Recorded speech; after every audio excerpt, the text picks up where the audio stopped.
Chapter 2. Welcome to Seluriah Part 1. Ryuji shot upright. Air tore into his lungs as if he'd been drowning. His chest heaved, sweat clinging to his skin, heart pounding like it was trying to escape his ribs. His hand shot forward, reaching, grasping, for something or someone, but there was nothing there. No monster, no fire, no scream, just silence, stillness. His breath slowed, barely. His eyes darted around the room, and that's when he realized this wasn't the shop. The walls were different, wooden, clean, but aged. Dark beams stretched across the ceiling, and sliding paper doors lined the sides of the room. A small oil lantern flickered nearby, its flame dancing gently, casting soft shadows across tatami mats and worn furniture. The air smelled faintly of incense. Calm, grounding, too calm. Ryuji pulled the blanket off and looked down. His clothes were gone. In their place, a loose white kimono tied at the waist. Rough fabric, simple, unfamiliar. His hands were still bandaged, but fresh, like someone had taken care of him. He stood slowly. His legs trembled, but held. Step by step, he crossed the room, bare feet brushing softly against the tatami floor. He reached the door, hesitated, then slid it open. A narrow hallway stretched out before him, wooden, quiet. Lanterns hung along the walls, their soft glow barely touching the shadows between them. The floor creaked faintly beneath his weight. Everything about it felt old, like stepping into a different world. Where am I? He muttered. His mind raced. This looks like... His eyes narrowed slightly. Taisho era? No, that didn't make sense. That wasn't possible. This had to be a dream, a hallucination, something. Slowly, he turned his hand over and froze. A faint shimmer, subtle but unmistakable, like something alive beneath his skin. His breath caught. This wasn't a dream. The monster, the fight, his grandfather. His stomach twisted violently. Reality hit him all at once, and it hurt more than anything else so far. The silence didn't last. Footsteps echoed down the hallway. Slow, measured, unhurried. Ryuji's body tensed instantly, his grip tightening around the cup as his eyes snapped toward the sound. From the far end, the man appeared. This time his hood was down. Silver-white hair caught the lantern light, the ends faintly tipped in red. His posture was relaxed, almost too relaxed, but there was something about the way he moved. Controlled, effortless. "You're awake," he said softly. Ryuji took a step back. "Who the hell are you?" he demanded. "Where's my grandfather?" For the first time, the man's expression shifted, only slightly, but it was there, something heavier beneath the calm. "We'll talk," he said. "I'll explain everything." He extended a cup toward him. "But first, drink." Ryuji didn't take it immediately. His eyes searched the man's face, looking for something. A lie, a threat, anything. But all he found was steadiness, and something else. Something sad. Slowly, he took the cup. The warmth seeped into his hands almost instantly, grounding him. But he didn't drink. "What is this place?" he asked quietly. "Why am I here?" The man nodded slightly, as if he'd expected that. "I'll answer. All of it." He stepped back, giving Ryuji space, then straightened and bowed. "My name is Ryuki Kazuhara." His voice was calm, clear, measured. "I am part of an ancient order, tasked with maintaining balance." A small pause. Between this world, his eyes lifted, and the shadows that dwell beyond it. Ryuji's grip tightened around the cup. The words barely made sense, but they felt true. Then Ryuki spoke again, and this time, it hit deeper. "You weren't supposed to awaken this early." Ryuji blinked. "Awaken?" he repeated. "You mean that red energy stuff?" His voice faltered. "The thing I felt when..." He stopped. Couldn't say it. Couldn't finish it. His grandfather. The memory hit all over again. Sharp. Heavy. The memory hit again. Sharp and suffocating. His grip on the cup tightened. Ryuki nodded. Slow. Certain. "Yes. That power. It's not normal." His voice carried no doubt. "It doesn't belong to most humans." A pause. "But it belongs to you." Ryuji's brow furrowed. "What is it?" Ryuki didn't answer immediately. Instead, he turned, stepping toward the window. The moonlight spilled in softly, illuminating the quiet garden outside. Wind stirred gently through the trees, brushing against the stillness. When he spoke again, his voice was quieter, almost distant. "You carry the soul of something long forgotten." Ryuji didn't move, didn't breathe. Something ancient. A beat, a dragon of crimson flame. The words felt unreal, too big, too impossible. A force that once burned through shadow. Ryuki turned back toward him. "To protect this world." Their eyes met. "And now," he said calmly, "it's chosen you." Ryuji shook his head immediately. "No." His heart pounded harder. "No, that's crazy." He stood there, gripping the cup like it was the only real thing left. "I'm just a delivery kid," he said. "I live in a rundown shop with my grandpa." His voice wavered slightly. "I'm not some chosen anything." Ryuki didn't argue, didn't push. "You weren't supposed to be." His tone softened, but didn't weaken. "But fate doesn't ask for permission." The room felt heavier somehow. And now, his eyes sharpened slightly. "The shadows know who you are."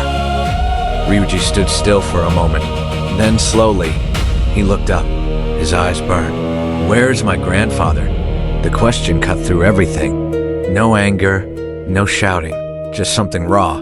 Ryuki didn't look away, but something in his expression shifted. Softer, heavier. "I'm sorry," he said quietly. A pause. "He's gone." The words landed. Not like sound, like weight.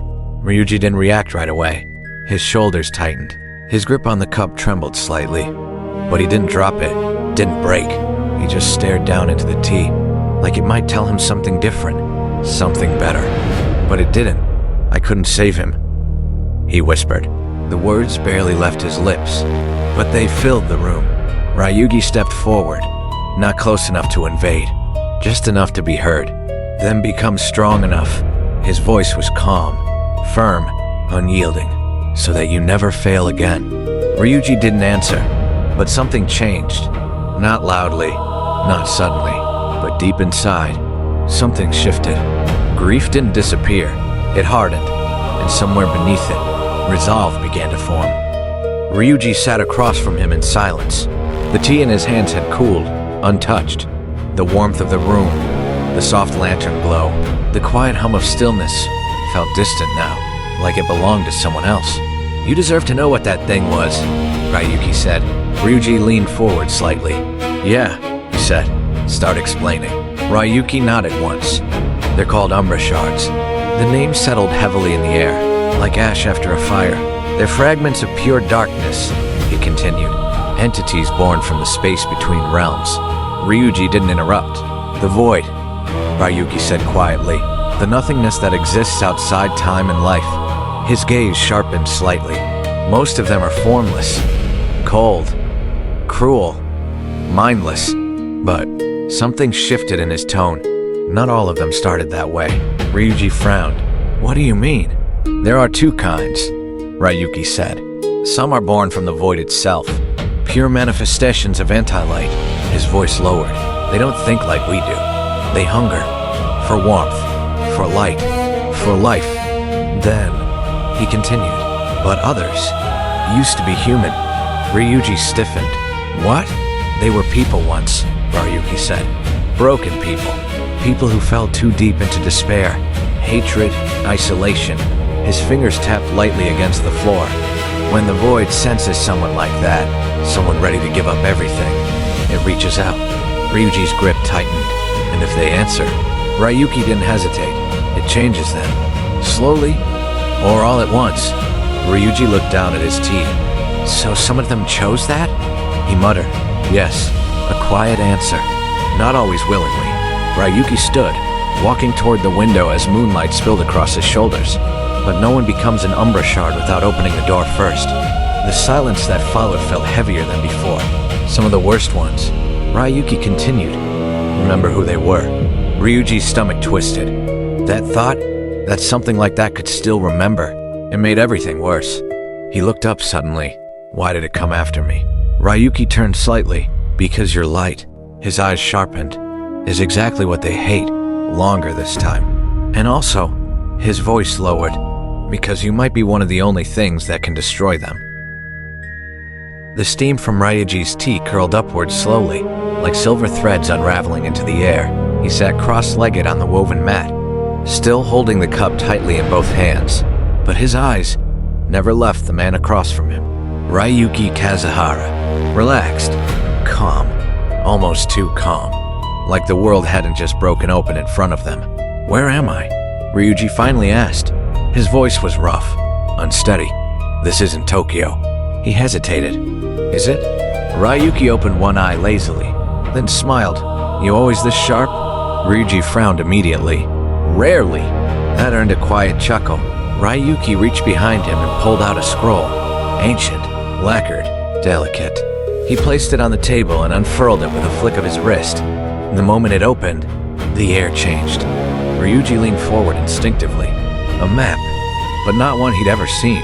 "This," Ryuki said, tapping the center gently, "is Seluriah." Ryuji blinked. "Seluriah? A world," Ryuki said simply. "Not your own." The words didn't make sense, but they also didn't feel like a lie. The map shimmered faintly beneath the lantern light. Mountains, forests, oceans, but arranged in a perfect, impossible symmetry. Ryuki continued. "This exists parallel to your world, separated by a barrier of spiritual energy." Ryuji stared harder. "So, I'm not on Earth anymore?" "In body," Ryuki said. "No. In spirit?" "Not entirely either." Ryuji felt his grip tighten. Ryuki stood and walked to the open door. Outside, the night was impossibly beautiful. Cherry blossoms drifted through moonlight like falling stars.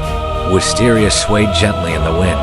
"This place," Ryuki said quietly, "has no Earth's time, no Earth's rules. Magic flows through the soil here. An ancient force is still fighting the shadows." Ryuji's mind struggled to keep up. "How did I get here?" he asked. Ryuki didn't turn around. "You were on the edge, between life and death, between darkness and something else." Ryuji went silent. "I pulled you through the veil, before it was too late." Ryuji looked down at the map again. It glowed faintly now, like it was alive. "You were never meant to be ordinary," Ryuki said softly. "Seluriah has called you." He turned slightly, just enough for his voice to carry. "And now, Ryuji Shizuka, nothing will ever be the same." Sunlight filtered gently through the hanging wisteria outside. Soft, warm, peaceful. It painted the wooden floor in shifting patterns of violet and gold as Ryuji sat cross-legged, the quiet almost surreal compared to everything he had been through. He listened, really listened, trying to make sense of Seluriah, of dragons, of shadows, of everything. Ryuki leaned back slightly, resting his hands on his knees. His gaze was calm, but thoughtful. "Ryuji," he said lazily, though something deeper lingered beneath it. "Have you ever heard a story about a magical elf named Elara?" Ryuji blinked. Then his eyes lit up. "Yeah," he said immediately. "My grandfather used to tell me that one." He straightened slightly, memory guiding his voice. "Thousands of years ago, Seluriah was peaceful." His tone softened, until Noctora, the Queen of Darkness, appeared. The Umbra shards came with her. They attacked people, devoured them, got stronger every night. His hands clenched slightly. But then, a small smile returned. An elf rose. Her name was Elara. With her light, she defeated Noctora. She saved everyone. His voice quieted, and peace came back. He looked up. That's how my grandfather told it. It always felt hopeful. Ryuki smiled faintly. "Impressive. You remember it well." But something in his eyes didn't match the warmth of his voice. Ryuji noticed. His smile faded. "Wait, that's not true." Ryuki shook his head slowly. Not entirely. He leaned forward slightly. The sunlight caught the red tips of his hair, but his expression had changed. Serious now.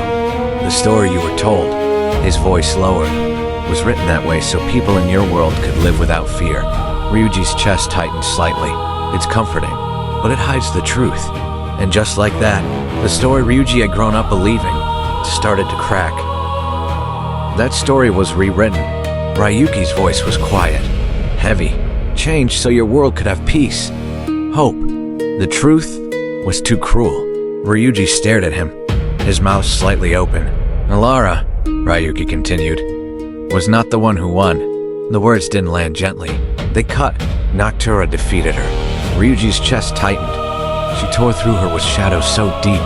They erased her from the world itself. The image formed in his mind. Too vivid. Too real. She was alone, Ryuki said. No one came to help her. She died beneath a sky swallowed by darkness. Then why? Ryuji asked, voice barely holding together. Why tell it differently? Ryuki's answer came without hesitation. Because people need heroes. A quiet breath. Even if those heroes never lived long enough to win, he moved them. Kneeling beside a small incense altar, with a flick of his fingers, a flame sparked to life. Soft, golden. But Alara wasn't completely lost. Ryuji's eyes lifted slightly. In her final breath, she used everything she had left. She enchanted her own blood. Ryuki looked back at him and turned it into a blessing. Ryuji didn't speak, couldn't. As it touched the earth, Ryuki's voice softened. Something answered. The image unfolded slowly. A sapling grew, small, fragile, but alive. It fed on her magic, on her sorrow, on the hope she refused to let die. Ryuji leaned forward slightly. It grew for centuries, until it became a tree, a great one, glowing like starlight in the dark. Ryuji's breath slowed, and from it, a single fruit was born. A fruit? Ryuji whispered. Ryuki nodded. Not just any fruit. It carries her final spell, a fragment of her soul, her will, her hope. His eyes locked onto Ryuji's. That someone, someday, would finish what she could not. Ryuki knelt before the small altar. The flame flickered low, golden, alive. The incense curled into the air in thin, drifting spirals. When someone bites into the fruit of light, he said quietly, watching the smoke rise. They don't just gain power, they form a bond. Ryuji frowned slightly. A bond with what? Ryuki turned his head. The light from the flame reflected faintly in his eyes. With a luminary beast, the name alone carried weight. A guardian spirit, he continued, standing slowly now. Born from your soul, your truth, your very essence. Ryuji felt something shift inside his chest. Subtle, but undeniable. It exists within the spirit realm, Ryuki said. A sacred dimension where Alara herself was born. A place untouched by time or corruption.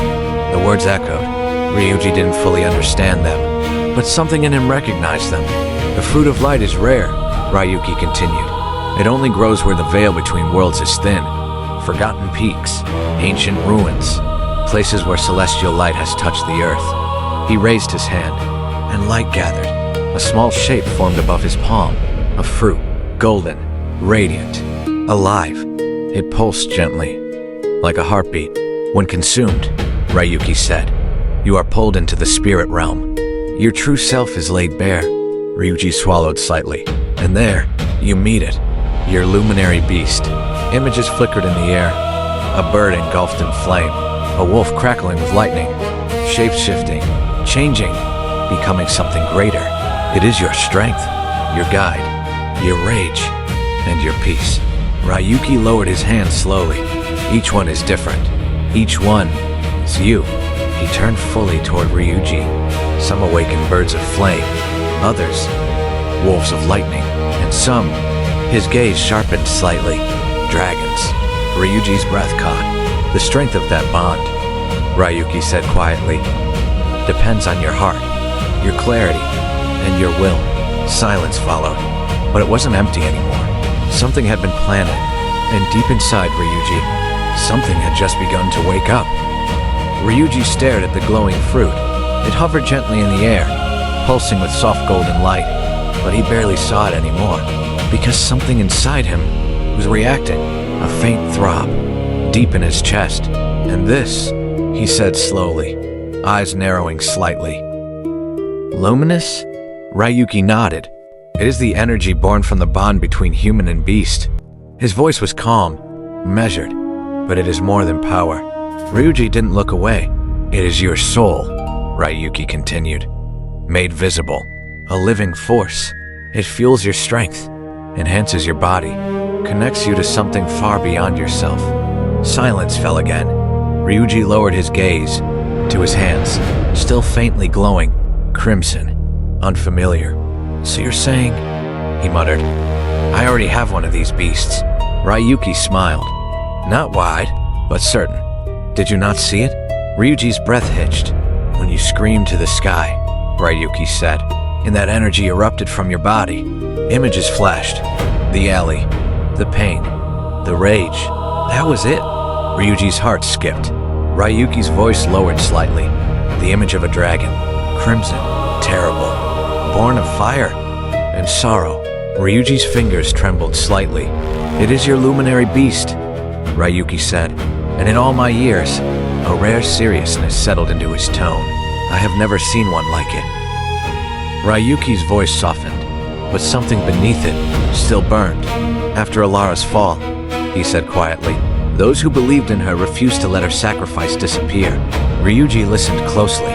They formed something new, a brotherhood, a purpose, the Order of Luminous. The name carried weight. They hunted Umbra shards. They protected the weak. They kept the balance between light and shadow.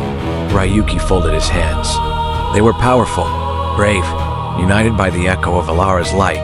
But even that, his voice dropped slightly, wasn't enough. Ryuji's breath caught. "What happened?" Ryuki looked down, for just a moment, then answered. "Noctura knew they were a threat, so she planned a massacre." The air seemed to tighten. She didn't send a few monsters. She didn't test their strength. No. His voice hardened. She sent everything. Images flooded Ryuji's mind as Ryuki spoke. The attack came at dusk. The sky darkened, and then shadows fell, not like rain, like a flood, a living ocean of darkness. Hundreds of thousands of Umbra shards pouring from the sky. Ryuji felt his chest tighten. Temples burned. Cities collapsed. Warriors. Legends strong enough to level mountains. His voice lowered. Were slaughtered. In hours, silence followed. Heavy, unforgiving, and above it all, Ryuki's gaze lifted slightly. She watched. A shape formed in Ryuji's imagination. Not clear, not human. Just darkness. Endless. Vast. She didn't need to fight. Ryuki said quietly. She didn't need to move. Noctura. The name felt colder than before. The Queen of Darkness. But then, Ryuki's voice shifted. Not louder, but deeper. Reverent. He appeared. Ryuji leaned forward without realizing it. Who? Ryuki's gaze drifted slightly, like he was looking into the past itself. A man, he said slowly, with long red hair, a warrior cloaked in tattered robes, his body covered in scars. Each word painted him clearer. Around his neck hung a single necklace, simple, ancient, a dragon's tooth. Ryuji felt a strange chill. His name, Ryuki continued, has been lost. We only remember what he became, the Crimson Fang. Ryuji whispered it. Who was he? Ryuki answered without hesitation. Some believe he was Alara's protector. Others, her brother, or her first student. But what matters is what he did. Ryuki stood, slowly. When Noctura stood at the peak of the battlefield, preparing to end everything, he arrived, alone. Ryuji's chest tightened, and then Ryuki's voice dropped. A roar. Not human, not natural. It split the heavens themselves. Ryuji could almost hear it, feel it. His luminary beast was a dragon, but not just any dragon. The primal worm of the 5 elements. The air felt heavier now. Storm and fire danced across its scales. The wind obeyed its wings. The earth trembled beneath it. The oceans bent to its will, and lightning answered its call. Ryuji's heart pounded. That beast, Ryuki said, was unlike anything the world had ever seen, not since Alara. And with it, he fought, alone, against an army that had already crushed legends. Ryuji's fists tightened unconsciously, and somehow, Ryuki's voice softened again. He pushed them back. The impossible, made real. He turned the tide of that hopeless war, if only for a little while. Silence followed, but it wasn't empty, because now there was something else in it. Hope, faint, fragile, but alive. And as Ryuji sat there, his heart pounding in his chest, he didn't realize it yet, but the story he was hearing was beginning to sound dangerously familiar. Ryuki's gaze sharpened, not dramatically, but enough for something to feel different. "Ryuji," he said quietly, "where did you get that necklace?" Ryuji blinked, then looked down. His fingers instinctively closed around it, the familiar shape, the worn surface, something that had always been there. "It was my mother's," he said softly. "She gave it to me before." His voice faltered slightly. "Before she died." The words hung in the air, heavy. "My father, my mother, my little sisters. They all died in a fire." Silence followed, thick, uncomfortable. Ryuki's expression softened, just slightly. "I'm sorry," he said quietly. "That's not something anyone should carry alone." Ryuji nodded faintly, but then something shifted, subtle but unmistakable. Ryuki's eyes lingered on the necklace, longer than they should have. His gaze narrowed slightly, as if pieces were moving into place. "Ryuji." His tone changed, slower now, measured. "Do you know your mother's name?" Ryuji blinked. "Yeah, of course." He didn't think twice. Ayana Hayato. The moment the name left his mouth, everything changed. Ryuki's eyes widened. Not slightly, not subtly, completely. Shock, recognition, something deeper, something dangerous. For just a second, Ryuji saw it, and in that moment, without understanding why, he felt it too. Ryuki repeated the name slowly, not like confusion, like recognition. Ayana Hayato, as if the sound itself carried weight. Ryuji frowned. "What's going on?" Ryuki didn't answer immediately. Instead, he looked at Ryuji, really looked at him, like something in his mind was rearranging itself. Then he spoke. "Your mother's name is not just a name in our world." Ryuji felt his chest tighten. Ryuki stepped forward. Slow, deliberate. "There is a rumor, an old one. The Crimson Fang." Ryuji's breath caught slightly at the name. Ryuki continued. "A warrior who fought Noctura, who nearly destroyed her army alone. The one who vanished after the battle, leaving nothing but myth, was Enryu Hayato." The name landed like impact. Ryuji's heart skipped. "Enryu Hayato." Ryuki nodded. Slowly. "Yes. The Crimson Fang, the dragon-blooded warrior." Ryuji's grip tightened on the necklace without realizing it. Ryuki's voice lowered, and there were rumors that he didn't disappear alone. Ryuji froze slightly. A family, a wife, children. The room felt smaller, heavier. "You're telling me," Ryuji whispered, "my mother," Ryuki nodded, "is connected to him." A long silence followed. Then Ryuki spoke again. "The Hayato bloodline runs deep, deep enough that time couldn't erase it." His gaze sharpened, and deep enough that it survives in you. Ryuji's breathing slowed. The red energy inside him, still faint, still hidden, seemed to respond, like it had been waiting for this sentence. Ryuki stepped closer. His tone changed. Not calm now, urgent, serious. "You've already felt it. The dragon inside you." Ryuji didn't answer. He couldn't. Ryuki continued. "It is not coincidence. It is inheritance. And inheritance comes with responsibility." The air grew heavy, cold, dangerous. Ryuki's final words landed like a blade. "You are not separate from this war. You are what it left behind. And if you do not learn to control it, Noctura will end what remains of your world." Ryuji's thoughts hadn't settled. Not even close. But Ryuki wasn't finished. "Ryuji," he said quietly, "there's something even darker you need to understand." The tone alone made Ryuji's chest tighten. "This doesn't end with your bloodline. It begins with it." Ryuji leaned forward slightly. "What do we mean?" Ryuki's eyes narrowed. "When Enryu Hayato faced Noctura, he fought for more than survival. He fought for the future of the world." Ryuji listened closely. "He won," Ryuki said, "but not completely. He destroyed her body." Images flashed in Ryuji's mind. Darkness splitting, shadows tearing apart. But her heart, her essence, was untouched.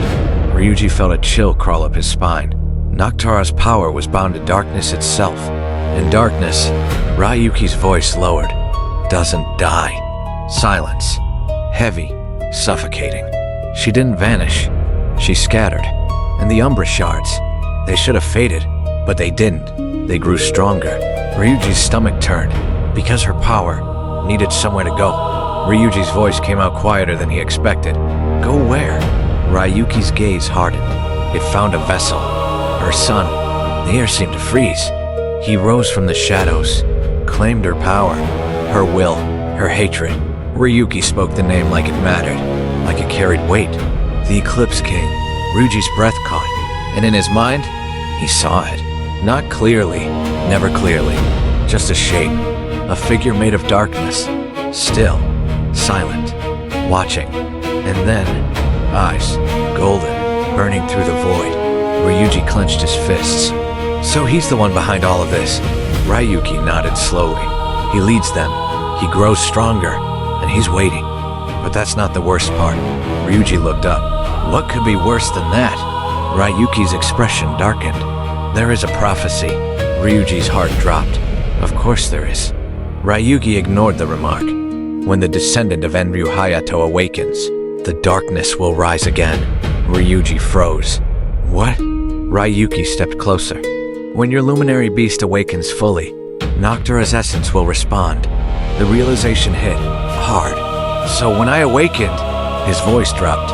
She awakens too? Ryuki nodded, grave, unyielding. Yes, a long silence. And when she returns, the Eclipse King will become complete. Ryuji's grip tightened. And then, Ryuki didn't hesitate. The world will fall into eternal night. The world had gone quiet. Cherry blossoms drifted through the air, carried gently by the wind, falling like fragments of a dream that hadn't quite ended yet. For a moment, there was peace. But inside Ryuji, there was nothing but noise. He stood near the edge of the wooden veranda, staring out at the distant mountains. His hands were clenched tightly at his sides. So what now? His voice was quieter, not angry, not defiant, just unsure. I don't have anyone left. The words felt heavier the second they left his mouth. My grandfather was my only family. His fingers tightened. If I stay here, if I do all of this, he swallowed. What am I supposed to do now? Silence followed. Not cold, not empty, just waiting. Ryuki didn't answer immediately. Instead, he stepped forward, slow, calm, and placed a hand on Ryuji's shoulder. Warm, steady, real. Ryuji flinched slightly at the contact, instinctively, then paused, and slowly looked up. Ryuki was smiling, not his usual lazy grin. Something softer, something understanding. From now on, he said gently, you don't have to walk alone. Ryuji blinked. For a second, he didn't know how to respond. Ryuki gave his shoulder a light squeeze. I'll be your sensei. The words landed simply, but they meant everything. Ryuji's eyes widened slightly. And I'll make you strong enough, Ryuki continued, his tone steady now, to stand against the darkness, not just to survive it. His gaze sharpened slightly, but to end it. Ryuji's breath caught. Something shifted inside him. Hope, fear, purpose, all at once. But then, something else changed. Subtle, but real. Ryugi's expression didn't lose its warmth, but beneath it, there was something sharper now. Something serious, because strength, he said quietly, isn't free. The wind passed through the blossoms again, and for the first time, Ryuji understood. This path he was stepping onto wasn't just about becoming stronger. It was about what he might have to lose. Ryuki didn't move, didn't soften the truth. But I won't lie to you, he said calmly. What comes next won't be easy. Ryuji stayed still. Training will break you down before it builds you up. The words landed heavier than anything before them. You'll lose things inside yourself you didn't even know you had, and the world you're stepping into. Ryuki's voice lowered slightly. Doesn't spare anyone. Silence followed. Ryuji lowered his gaze. For just a second, something cracked. Fear, doubt, the weight of everything pressing down on him at once. Ryuki didn't interrupt, didn't push. He simply waited, because this moment had to be Ryuji's. The silence stretched. Then, Ryuji's fists clenched, tightly. His mind flashed. The alley, the monster, the sound of something unnatural tearing through the night. His grandfather, gone. Just like that, the helplessness, the anger, the feeling of being too weak to do anything. His expression hardened. His voice was quiet, but steady. I don't want anyone else to feel that. Ryuki's eyes softened. Ryuji lifted his head. There was no hesitation now. I don't care how hard it is. His voice strengthened. I don't care what I lose. A step forward. If getting stronger means I can stop that from happening again, then I'm doing it. Silence. But this time, it wasn't uncertain. It was final. Ryuki looked at him for a moment longer. Then, he smiled. Not lazily, not playfully, but with something deeper. Something proud. Good, he said simply. That's the answer I was hoping for. The wind passed through the cherry blossoms again, petals drifting between them like quiet approval. And just like that, Ryuji Shizuka stopped running from his story, deep, and stepped into it.